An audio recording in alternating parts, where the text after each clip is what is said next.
आपण पाहत आहात कराड टुडे न्यूज। आधुनिक महाराष्ट्राचे शिल्पकार स्वर्गीय यशवंतराव चव्हाण यांच्या कराड नगरीत आज 27 फेब्रुवारी रोजी द्विशतकाकडे वाटचाल करणाऱ्या कराड नगर परिषदेने या चालू आर्थिक वर्षाची अर्थसंकल्पीय सभा प्रीतिसंगम बागेतील समाधीस्थळ व पर्णकुटीनजीक घेऊन एका नव्या पर्वाला सुरुवात केली आहे। नवलोकनियुक्त नगराध्यक्ष राजेंद्रसिंह यादव यांनी यशवंत विचारांची, नेतृत्वाची व संस्काराची परंपरा जपणाऱ्या कराड नगरीत समाधीस्थळावर सभा घेत जणू आपल्या कार्याला खऱ्या अर्थाने सुरुवात केली आहे।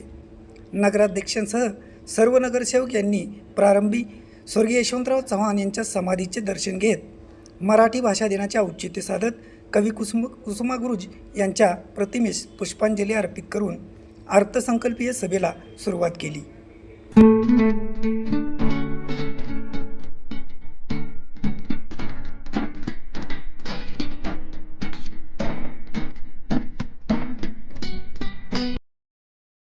प्रथम सर्वांचं मी स्वागत करतो। सभेची सुरुवात आपण राज्य शासनाने दिलेल्या निर्देशाप्रमाणे राष्ट्रगीत व राज्यगीत यानुसार करणार आहोत। तदनंतर सभेची पुढील कारवाई करण्यात येईल।